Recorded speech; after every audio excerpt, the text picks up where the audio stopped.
Notre mission ici au collège est de nous pencher sur toutes les grandes questions qui touchent à l'avenir de l'humanité. Qu'est-ce qu'on peut dire de notre avenir? Est-ce qu'on peut l'imaginer? Est-ce qu'on peut le prévoir? Est-ce qu'on peut y travailler? Et pour y travailler, comment, dans toutes les forces qui sont à l'œuvre dans la transformation du monde, comment rechercher, comment mobiliser celles qui peuvent conduire l'homme à un certain dépassement de lui-même, notamment lorsque cela touche à sa nature spirituelle et à sa transcendance. Je rappelle simplement que notre dernière chaire s'intitulait « La mondialisation, une question spirituelle ». Vous voyez que nous étions peut-être pas si loin que ça du thème de notre colloque, chaire dont le titulaire était Andrea Riccardi. Mais il se trouve qu'il est aussi dans la vocation du collège de conjuguer le travail de la pensée, le travail, on va dire, intellectuel, et l'expression artistique. Et c'est bien pour cela que cette proposition qui nous est faite nous paraît être une belle illustration du fait que la pensée s'illustre dans la parole et dans l'écrit, et la pensée s'illustre aussi dans l'art, et que le croisement de l'un et de l'autre est quelque chose qui peut nous élever. Voilà, avant de terminer, je voudrais remercier tous ceux sans qui ce colloque n'aurait pas pu avoir lieu, et bien sûr tout d'abord Michel Camp-Dessus, dont on peut dire qu'il en a été l'architecte avec Michel de Virville, mon prédécesseur à la direction du collège. Je n'oublie pas toute l'équipe du collège qui a fait le travail qu'il faut dans ces cas-là pour que les choses se passent le mieux possible. Elle a donné le meilleur d'elle-même avec Hervé, Cécile Bagneau et tous ceux qui nous aident ici dans ce collège. Donc je les remercie en votre nom. Je voudrais aussi, et j'allais dire surtout, remercier tous les intervenants. Je ne les cite pas. Permettez simplement que je vous salue respectueusement, mais aussi avec beaucoup de reconnaissance, car la réponse que vous avez apportée aux sollicitations des organisateurs montre que vous vous êtes rendu disponible pour nous apporter vos lumières sur ce sujet. Je pense qu'on peut tous déjà vous en dire un très grand merci. Puis je termine en remerciant tous les intervenants et tous les participants surtout. Tous ceux qui sont là maintenant et ceux qui vont nous rejoindre dans les heures qui suivent et jusqu'à demain, je les remercie d'avoir pris intérêt à cette proposition et de nous faire honneur en venant ici au collège. Bon colloque. C'est un grand honneur pour moi d'être ici aujourd'hui, très grand honneur d'être le prétexte de cette réunion, un prétexte qui va disparaître pour écouter avec humilité tout ce qui va être dit. Je dois ma reconnaissance aux organisateurs, au président qui vient de s'exprimer du collège, à son prédécesseur, à Michel Camp-Dessus qui a bien voulu prendre une part de responsabilité, à Dominique qui est responsable avec Jean de cette exposition, à Michel qui est aussi à l'origine de tout cela, et à tous ceux qui sont ici présents. J'ai de grands souvenirs de réunions ici, et c'est toujours un lieu habité par l'esprit depuis des siècles, et je suis sûr que ça va continuer pendant ces 2 jours. Cette réunion, je l'ai souhaitée, ainsi que Michel, et Dominique et Jean, depuis longtemps, depuis qu'on a eu l'idée de cette exposition, avec l'idée de faire en sorte que l'esprit ne soit pas oublié. Comme il y a un grand nombre de colloques, de réunions qui sont pensées au Louvre lui-même et à Bruxelles où l'exposition se continue, l'idée de faire quelque chose ici était fondamentale. D'autant plus que la grande question que pose la réflexion qu'on peut avoir sur l'avenir, celle que j'ai déployée dans mes livres, dans celui-là, ou celle qui se déploie dans cette exposition, c'est évidemment la question de ce qu'est le propre de l'esprit humain, de sa nature, de là où il va, de ce qu'il peut faire pour créer les conditions pour que le monde soit meilleur et plus vivable et non pas pire, et pour faire en sorte que, au moins, le monde soit dans l'avenir moins barbare qu'il n'était dans le passé. Vous avez signalé tout à l'heure la mort de René Girard. René était un ami très proche pour moi. Je suis inspiré de sa pensée dans un de mes tout premiers livres, Bruit, où j'ai essayé de montrer comment la violence canalisée était la plus belle métaphore qu'on puisse donner de la musique, que la musique est une forme de canalisation de la violence. Et sa pensée ne m'a jamais abandonné, comme lui d'ailleurs, qui est resté un ami, quelqu'un avec qui j'ai échangé de façon incroyablement complice pendant des années, même si nos parcours ont été très, très différents. C'est un très grand esprit et qui a visiblement su faire ce qui est l'essentiel dans la pensée, c'est-à-dire des ponts entre des choses auxquelles personne n'a jamais pensé avant lui à faire le lien. Et quand j'ai lu pour la première fois ses réflexions sur Troilus et Cressida, et la façon dont il voyait dans Troilus et Cressida l'explication fondatrice de la structure de la pensée occidentale, j'étais évidemment émerveillé, comme je le suis toujours. Donc, nous perdons quelqu'un qui a réfléchi justement sur la question qui nous rassemble aujourd'hui, c'est-à-dire comment éviter la violence. Est-ce que le sacré est une façon d'y échapper? Aussi parce qu'aujourd'hui, nous sommes dans un moment où, et dans un lieu où se rencontrent, au fond, les trois formes de vrai, telles que nos sociétés ont toujours pensé ou été le chercher. Le vrai par la foi, le vrai par la raison, le vrai par le beau. Et si vous y réfléchissez un peu, vous vous rendez compte que pratiquement toutes les réflexions sur le qu'est-ce qui est vrai pour nos sociétés, qu'est-ce qui est vrai pour la nature, qu'est-ce qui est vrai pour l'avenir, chaque fois une réponse, c'est le vrai, c'est la foi, c'est ce qui, par la foi, nous dit le vrai c'est ce que Dieu dit, le vrai c'est la raison, c'est ce que la pensée grecque va apporter, pas seulement elle, ou le vrai c'est le beau. Et d'une certaine façon, les théories scientifiques les plus récentes vont vers cette idée que le vrai c'est le beau, puisqu'une théorie vraie, c'est une théorie qui en général est simple, donc esthétique et belle. Et le lieu où nous sommes, c'est un lieu qui, et le travail dont nous allons parler, c'est une façon de réconcilier ces trois vérités.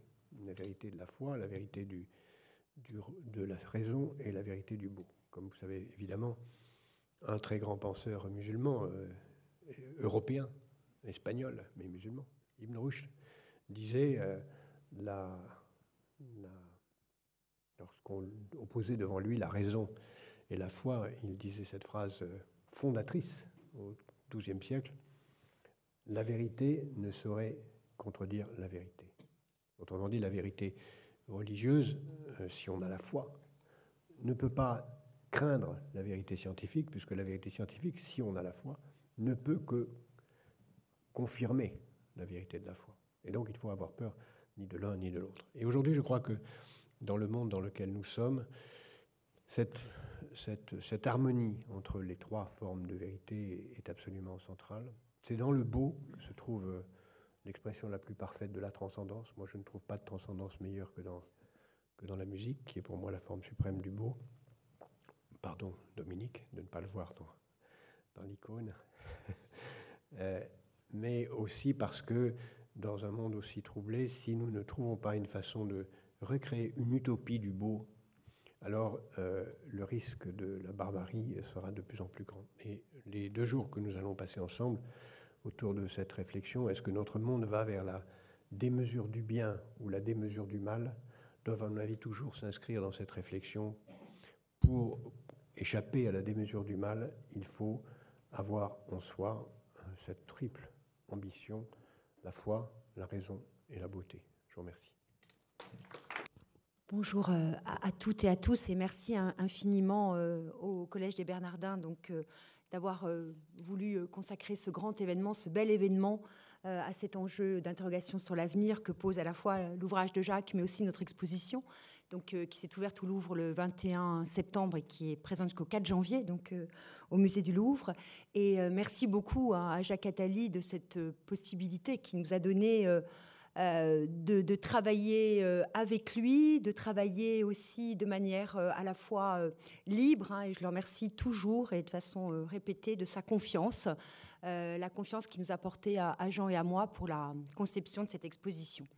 Alors certains d'entre vous l'ont vu ce matin, cette exposition qui est présente dans les grands espaces du Louvre, qui a une ambition folle, enfin quelque part, chaque fois que j'en sors, et en ce moment j'y suis quasiment tous les jours, je me dis mais qu'est-ce qui nous a pris de faire quelque chose comme ça, qui va de moins 25 000 avant Jésus-Christ jusqu'à aujourd'hui, puisque la dernière œuvre a été finie en août 2015, donc jusqu'à aujourd'hui, qui essaye de faire se confronter des œuvres de toutes les civilisations, de toutes les régions de la planète, il y a quelque chose d'un peu fou, mais d'une certaine manière, ce quelque chose d'un peu fou est un peu revendiqué aussi, et je crois, sans vouloir trahir Jacques du tout, que cette folie, c'est aussi la sienne, c'est-à-dire celle aussi de sortir des conventions de la représentation et des conventions du prêt-à-penser ou du bien-à-penser, je ne sais pas très bien comment le dire, mais quelque chose comme ça, et de savoir aussi s'accorder, y compris dans des temples de la connaissance comme le Louvre ou ici le Collège des Bernardins,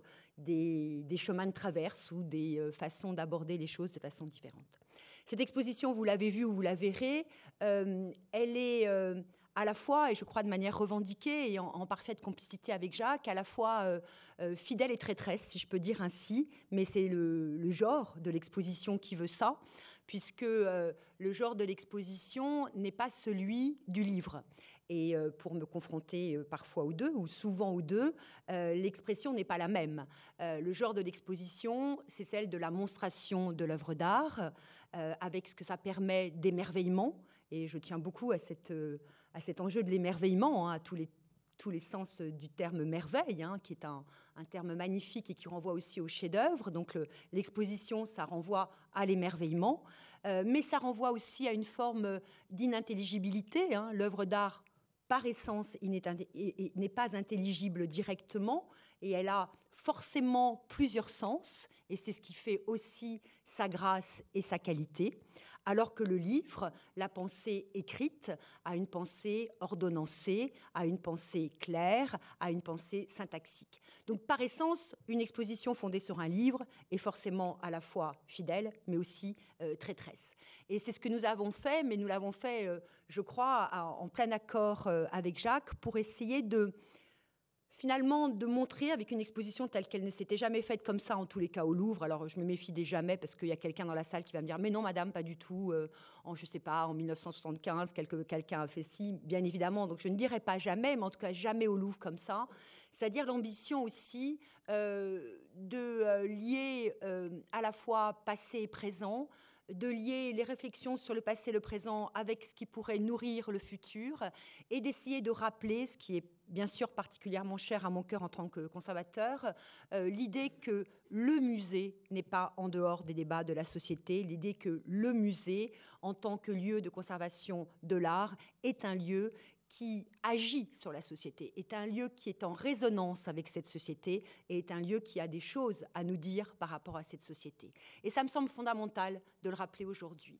Alors sans vouloir être trop solennel, c'est vrai que dire que le musée, qui nous semble à nous une institution de toute éternité, n'a dans sa forme actuelle que 220 ans, c'est rien du tout, 220 ans, et que dans bien des pays du monde aujourd'hui, et nous pouvons le déplorer, le musée aujourd'hui n'existe plus ou est fortement menacé. Et je crois qu'en France, il n'est pas menacé de destruction, mais il est menacé de, comment dirais-je, de la trop grande convention, c'est-à-dire que d'une certaine manière, la visite au musée est devenue une visite conventionnelle. On y va parce que c'est de bon ton, on ne sait pas très bien quoi regarder, on s'y ennuie un peu, on se dit que finalement, tout ça pour ça, mon Dieu que c'est compliqué. Alors je ne voudrais pas paraphraser Valérie parce que je le ferais très mal, mais vous vous souvenez ce beau texte sur l'ennui au musée, et je crois qu'il est important de rappeler que le musée est une utopie, et peut-être même la petite partie réalisée de l'utopie des Lumières. Alors une utopie réalisée, les philosophes dans la salle vont me dire que je raconte n'importe quoi, mais en tous les cas, c'est une toute petite partie, effectivement, qui existe de cette pensée universelle des Lumières, de donner à tous, mais aussi à chacun, les trésors de l'humanité. Et donner à tous, c'est cet enjeu, effectivement, d'universalisme, mais donner à chacun, c'est donner à chacun d'entre nous, depuis 220 ans et j'espère pour des millénaires à venir, la possibilité, avec la rencontre avec l'art, de penser, de méditer et d'agir. Et je crois que c'est dans ce sens-là que l'exposition Une brève histoire de l'avenir est fidèle à l'esprit de Jacques Attali, dans cette ambition très grande de se fonder sur le passé pour penser le présent et pour penser l'avenir, non pas dans une vision catastrophiste, non pas en annonçant la catastrophe, mais en s'en gardant, si je peux permettre de le dire ainsi, cher Jacques, c'est-à-dire qu'en se disant que parce qu'elle est possible, il faut tout faire pour qu'elle n'existe pas.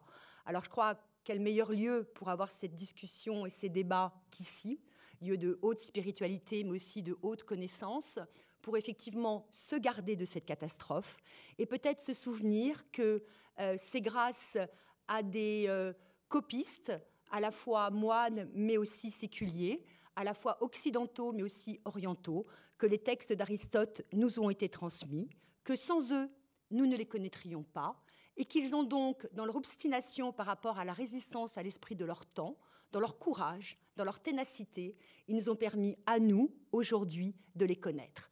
Donc pensons à ce que nous pouvons aussi transmettre, à ce que nous aussi pouvons faire connaître, et donc que vive l'avenir et que ce colloque soit fructueux par tous ces enjeux. C'est mon seul souhait. Merci infiniment. Se garder des catastrophes. Vous venez de le dire, madame, et après avoir parcouru sous votre conduite et en compagnie de Jacques l'exposition de Cybèle du Louvre, il m'est arrivé de me dire les empires finissent mal, ils finissent en catastrophe, et Dieu sait que ces catastrophes sont bien montrées. Allons-nous vers la catastrophe et peut-on s'en garder? Ton livre, Jacques, nous dit qu'il faut passer par la catastrophe. On risque de devoir passer par la catastrophe avant d'accéder à une société fraternelle. Quand d'ailleurs, tu nous parles de la société fraternelle à la fin de ton livre, on se dit, ça ne doit pas être une utopie puisque c'est Jacques Attali qui parle. Mais on se dit, pourvu que ce soit comme ça. Alors, il me revient de vous faire descendre de quelques degrés sur l'échelle de Jacob, où Madame de Fontréau et Jacques Attali nous ont fait grimper, et de me demander justement devant vous un peu, pour ouvrir nos réflexions de ces 2 journées, comment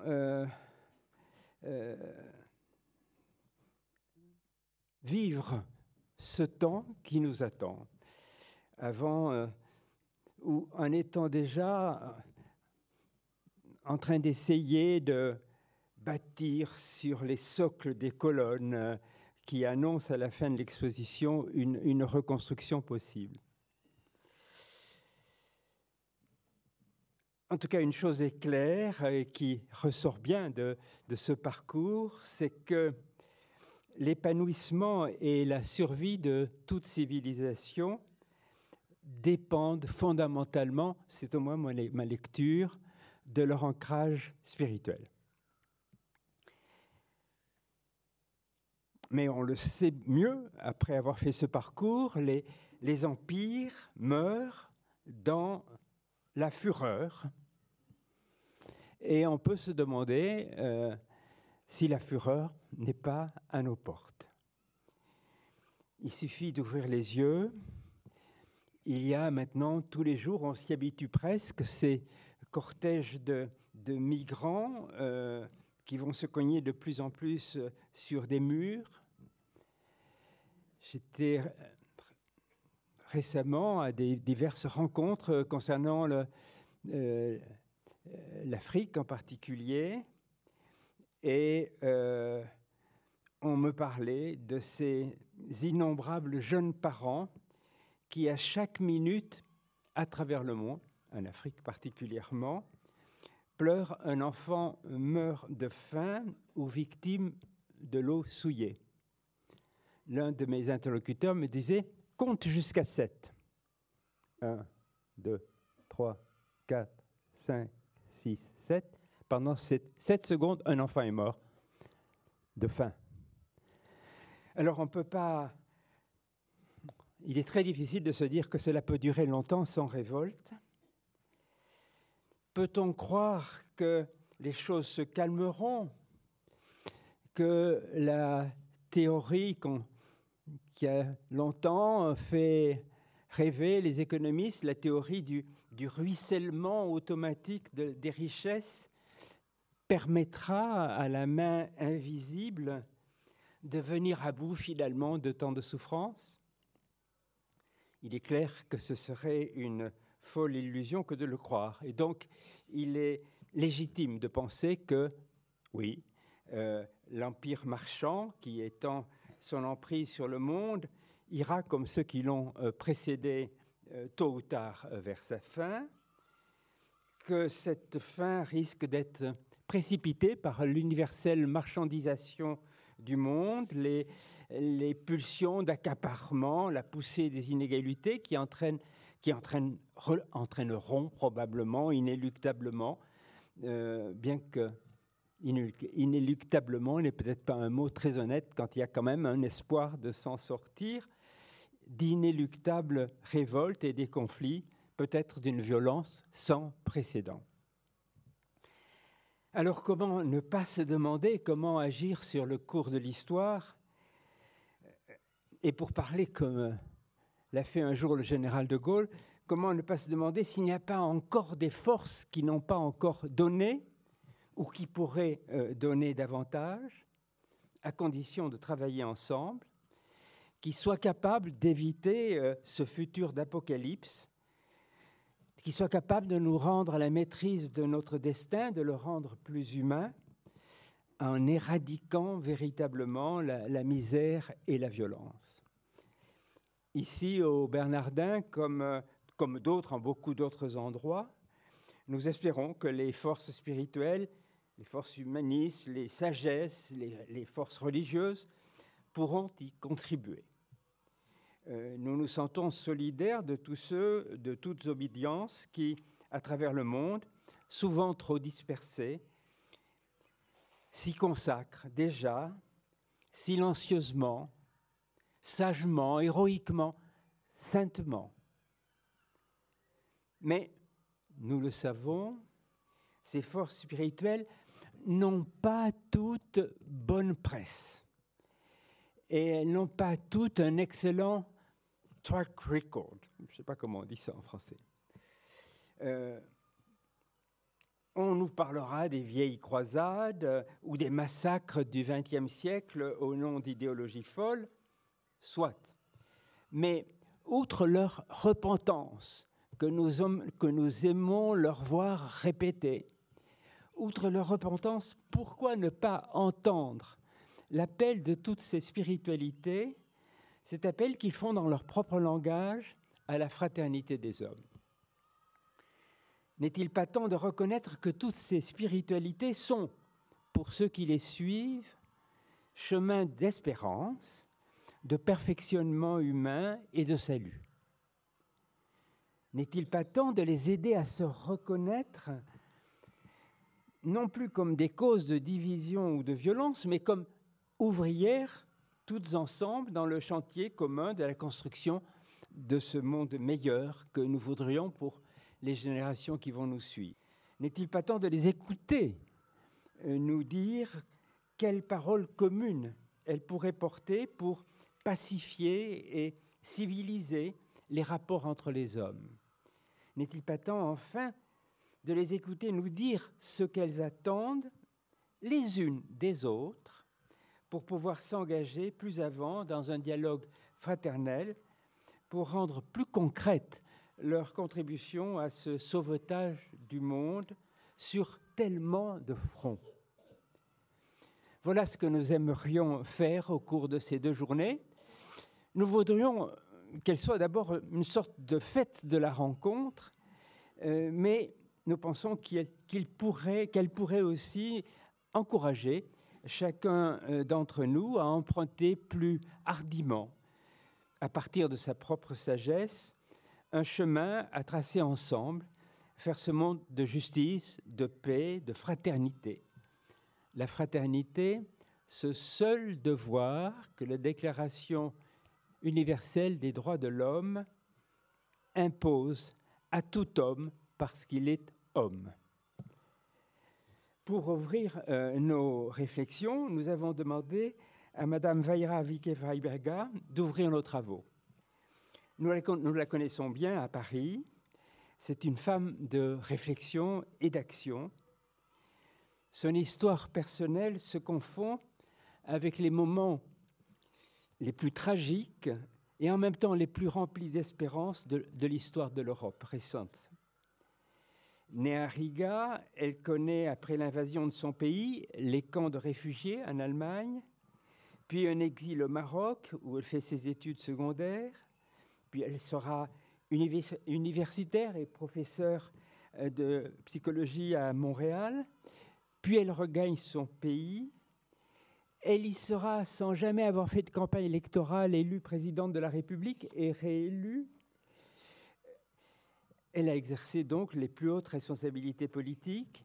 Elle a joué un rôle décisif au cours de ses 2 mandats comme présidente de la République de son pays, en travaillant pour l'ancrage de son pays dans la démocratie et dans l'Europe. Elle a donc beaucoup à nous dire. Madame, vous avez la présidence de cette journée. Merci, Monsieur Campdessus. Distingués organisateurs, distingués intervenants, mesdames et messieurs, c'est un grand honneur de me retrouver dans cette salle des Bernardins, et cette fois-ci avec un sujet où je ne suis guère spécialiste, mais qui m'est cher et qui m'a préoccupé toute ma vie, comme tout être humain qui a vécu des vicissitudes. Et je pense que nous en avons tous eu, qu'elles soient plus dramatiques ou moins dramatiques, ça fait partie intégrante du cycle de la vie humaine. Le XXe siècle a coûté très cher à des centaines de millions de personnes. Il a coûté beaucoup de morts tout à fait injustes et injustifiables, au nom d'idéologies totalitaires qui se disaient avoir trouvé la réponse au bonheur de l'humanité. Et il s'agissait donc de lever le poing, lever le drapeau, interpeller les foules et dire « Suivez-moi, je vous montrerai la voie », pas la voie des religions et celle des anciens dirigeants spirituels d'humanité, mais une voie idéologique, politique, moderne, à l'échelle du XXe siècle, laïque, et qui va créer soit le paradis des ouvriers ou un monde qui sera purgé des races inférieures autres que les Aryens, ou d'autres interprétations du genre. Moi, comme enfant de la guerre et réfugiée par après et immigrante plus tard encore, je me disais que cette histoire du XXe siècle était bien triste et qu'il ne restait qu'à espérer qu'effectivement l'humanité, après tous ces déboires, allait apprendre quelque chose, que l'histoire pouvait nous enseigner, nous donner des leçons, et que nous serions plus sages après ces tristes expériences du XXe siècle, particulièrement en Europe. Et effectivement, pour la partie ouest du pays, celle qui se trouvait à l'ouest du rideau de fer, il semblait que le rêve se réalisait. La fin du XXe siècle s'annonçait très belle, avec cet esprit de fraternité, de coopération, de mise en commun des souverainetés des peuples, qui faisait que ça éliminait le danger de leurs conflits éventuels, la mise en commun de ressources pour lesquelles on se battait autrefois et pour lesquelles des générations de jeunes hommes ont été massacrés, c'était tellement simple. Se mettre d'accord, les partager et vivre en paix ensemble. Quand l'Union soviétique a finalement fini par se désintégrer à cause de ses faiblesses intérieures, et ça a été le rêve pendant des décennies, et quasiment un demi-siècle, de tous les exilés de ces régions, mais aussi énormément des habitants de ces pays forcés d'adopter une idéologie totalitaire, laïque, matérialiste, qui promettait de résoudre tous les problèmes, mais qui, de toute évidence, dans le quotidien, étaient incapables même de pourvoir aux besoins les plus ordinaires du citoyen et du simple consommateur. Aujourd'hui, nous déplorons le consumérisme, l'état de consommation qui est devenu le monde, où chaque personne est surtout un consommateur pour un produit quelconque, et nous calculons le progrès de l'humanité dans le produit national brut de chaque pays. Qu'il soit dépensé pour le bien ou pour le mal, peu importe. On dépense de l'argent, c'est du progrès. Et il semble qu'il y a quelque part quelque chose qui nous échappe. Et ce qui nous échappe, je pense, à ce début du XXIe siècle, comme à la fin du précédent, c'est justement la spiritualité. Or, la spiritualité, c'est quelque chose qui entraîne les foules. Et dans ce sens, on pourrait dire que les grands rassemblements nazis à Nuremberg, les grands rassemblements communistes qui ont non seulement entraîné les gens de l'Empire soviétique, mais aussi beaucoup de communistes dans les pays libres et démocratiques comme la France, l'Espagne, l'Italie, la Grèce et beaucoup d'autres, cet enthousiasme pour une idée libératrice, pour une idée qui allait tout résoudre, pour une idée qui allait améliorer le monde, était extrêmement attrayante. Et nous la retrouvons aujourd'hui dans des constructions comme Daesh, ou ISIS, ou ISIL, qui offrent exactement la même chose à ceux qu'ils ont recrutés. À côté de cela, bien sûr, l'Europe a gardé ses traditions chrétiennes avec, remarquez bien, depuis la Seconde Guerre, de plus en plus d'influx de religions différentes et la présence, bien sûr, juive dans des grandes parties de l'Europe, malgré leur expulsion de l'Espagne par Isabelle la catholique. Cette situation où les églises restent, bien sûr, séparées de l'État, dans l'État démocratique moderne, fait que la spiritualité, supposément, reste comme cantonnée dans les temples, dans les synagogues, dans les mosquées, dans les églises. Et en dehors de chaque église, il n'y a point de salut, il n'y a qu'un monde séculaire, un monde de consommation, et la spiritualité n'a pas sa place.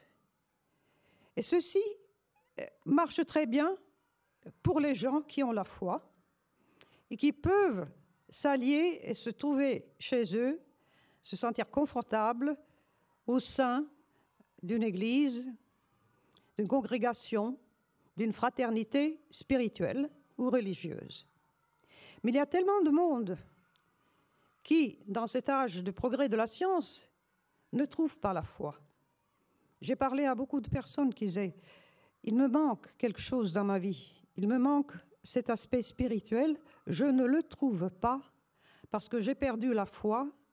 J'ai essayé une église, une dénomination, une autre, je me convertis à l'islam, je me convertis à autre chose, je pars aux Indes pour aller dans un ashram et trouver la spiritualité, et je ne la trouve toujours pas. » Alors, qu'est-ce qui arrive à ces personnes-là?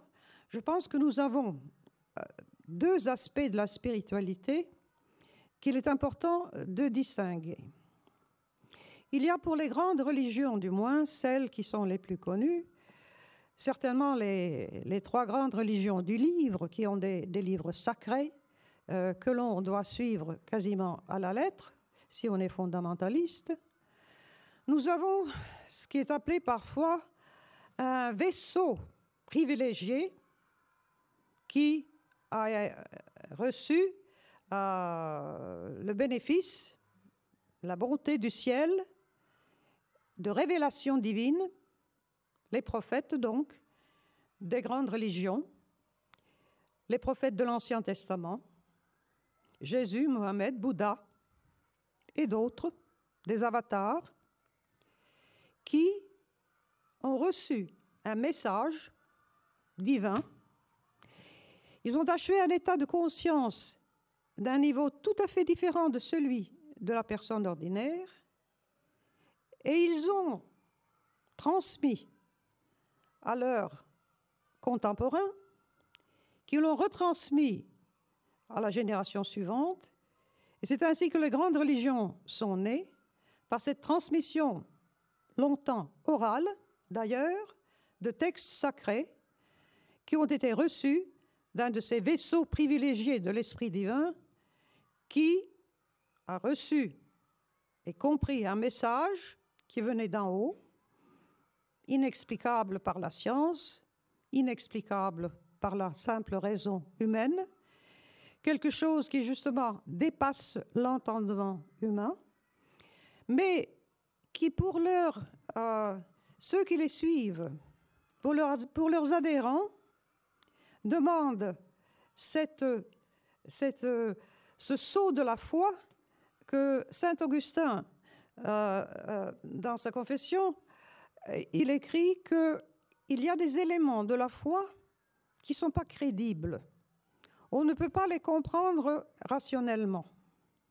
Et le plus grand mérite du croyant, c'est de faire ce saut de confiance et de foi, dans son cas, dans le message de l'Église catholique, et de dire « Je te crois, Seigneur, je te crois, Dieu, je crois au prophète, et je dirige ma vie selon donc les 10 commandements, selon le catéchisme de ma religion, selon le Coran, selon l'Ancien Testament, le Torah et n'importe quel autre, les livres sacrés des Mormons par exemple, des préceptes qui sont écrits, rédigés. Et c'est un peu la même chose que dans un pays, dans son aspect séculaire, d'avoir des lois que les citoyens doivent suivre. J'ai parlé à tous nos dirigeants spirituels et religieux du temps de ma présidence en Lettonie. Et ils soulignaient tous l'importance qu'ils considéraient que leur contribution, la contribution des églises, donnait à la stabilité et la civilisation d'un pays, parce que l'appartenance à une religion aidait à élever les enfants dans un certain cadre de moralité, de conception du mal et du bien, un certain cadre qui exigeait, par exemple, c'est pareil dans les évangiles, dans l'Ancien Testament ou le Coran, qui exigeait la charité envers les pauvres. C'est tout à fait le même message que l'on retrouve dans les 3 grands livres sacrés. Et dans ce sens-là, donc, les institutions religieuses, même dans nos pays démocratiques, modernes, matérialistes et basés sur le progrès de la science et de la technologie, ont leur place pour cet enseignement de la morale et de la spiritualité. Mais, il y a un mais, je retourne aux gens qui disent « cet élan de la foi, j'en suis incapable, je ne le trouve pas ». Nous avons, mon époux et moi, à un certain moment, au début de l'indépendance de la Lettonie, même avant, durant la perestroïka, donné des cours sur le folklore letton.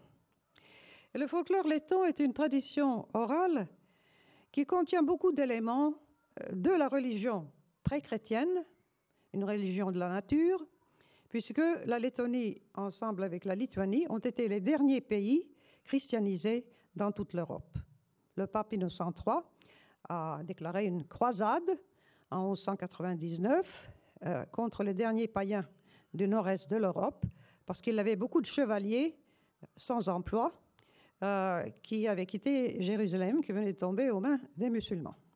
Et ils sont donc partis dans nos régions pour les christianiser. Eh bien, cette religion de la nature, curieusement, si on l'analyse plus profondément, qu'est-ce qu'on retrouve? On retrouve finalement le même élément de morale, de direction sur la façon de vivre sa vie. On ne parle pas de péché ou de foi, mais on parle de vertu. Et c'est tout à fait le même concept que les anciens Romains avaient dans leur religion polythéiste, virtutes, la vertu d'un être humain, c'est la somme des qualités personnelles qu'il possède et avec lesquelles il interagit avec la société. Et dans ces textes, tout comme dans toutes les autres traditions, à côté de ces catéchismes, à côté de ces écritures saintes, à côté des liturgies et des cérémonies et de l'enseignement officiel de cette religion, il y a toujours eu ce qu'on pourrait dire des marginaux. C'était des gens qui avaient des inspirations toutes individuelles. Ils n'ont pas toujours eu la prétention d'être des vaisseaux privilégiés, ils n'ont pas voulu convertir des gens pour les suivre, mais ils ont laissé des témoignages, des états de conscience que certains appellent la conscience cosmique, qui fait que la personne, à ce moment-là, se retrouve dans un état de conscience radicalement et qualitativement différent de la conscience ordinaire avec laquelle nous passons nos journées, qui, elle, à son tour, comme vous le savez très bien, diffère radicalement de celle que nous passons chaque nuit dans nos rêves. Si vous songez aux rêves que vous avez eus la nuit précédente, si vous vous en souvenez, songez-y, ils sont très réels. Au moment où vous rêvez, ce monde-là est réel. Le monde de la journée, le monde de tous les jours, il nous semble extrêmement réel. Or, les gens qui atteignent ce qu'on appelle de mouvements différents, mais disons, appelons ça conscience cosmique, ils se retrouvent dans un état de réalité radicalement différent et ils portent le même témoignage. Là encore, c'est encore le même témoignage. Et le témoignage est le suivant, c'est que le monde est fondé sur l'amour. Malgré toutes les horreurs que nous voyons aujourd'hui, toutes les horreurs que nous avons vues au cours de l'histoire, tout le mal que nous voyons dans le monde, toutes les invocations de Shaitan, de Satan, des mauvais esprits et des sorcières et des sorciers, c'est l'amour qui est le fondement du monde. Il y a un philosophe grec présophatique, vous vous souviendrez, qui a dit un peu la même chose. Et que cet amour divin est accessible à tout le monde, à condition de s'offrir, de s'ouvrir comme une fleur, comme un lotus, comme dans le bouddhisme, quand on parle du lotus à 1000 feuilles. C'est une question d'ouverture d'esprit qui permet à tout le monde, non pas seulement les prophètes, mais qui permet à tout le monde de recevoir, même si ce sont des petites bribes d'inspiration divine.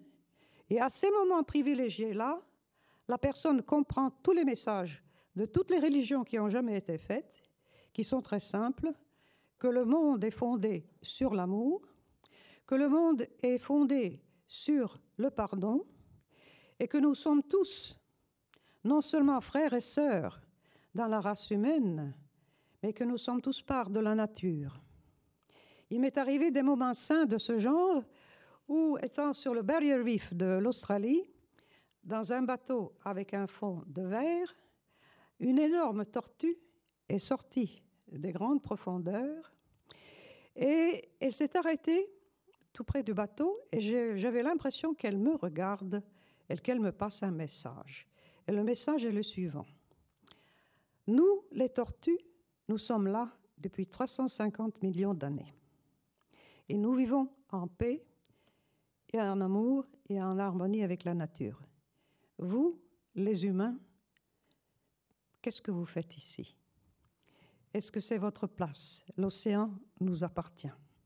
J'ai trouvé ça, d'une part, ça m'a remis à ma place, et d'autre part, ça a été une grande inspiration. J'espère que vous aussi, vous trouverez des inspirations au cours de cette journée. Vous avez devant vous ici une panoplie de connaissances les plus diverses et les plus érudites. Ma tâche ingrate sera de limiter le temps de parole de chacun d'entre eux, mais j'espère que vous saurez prendre des contacts qui vous permettront de les contacter et de lire leurs œuvres aussi plus tard.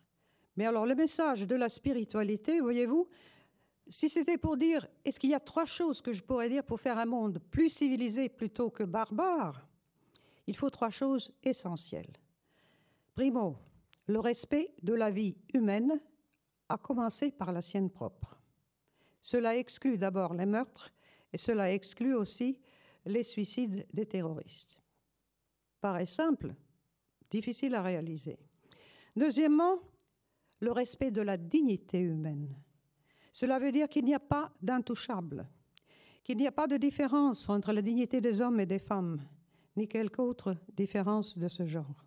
Et troisièmement, oui, les règles dont je parlais au début, les commandements, les lois des pays, les conventions sociales, même si elles sont triviales, des règles sur lesquelles on peut vivre ensemble, puisque c'est seulement dans des conditions de civilisation que la spiritualité peut atteindre le plus de monde. Elle peut atteindre n'importe qui, à n'importe quel moment, même dans les goulags, même dans les prisons, même sous la torture, mais pour un monde civilisé, il nous faut une masse critique de gens bien pensants qui ont un modicum de spiritualité dans leur cœur et dans leurs esprits. Merci.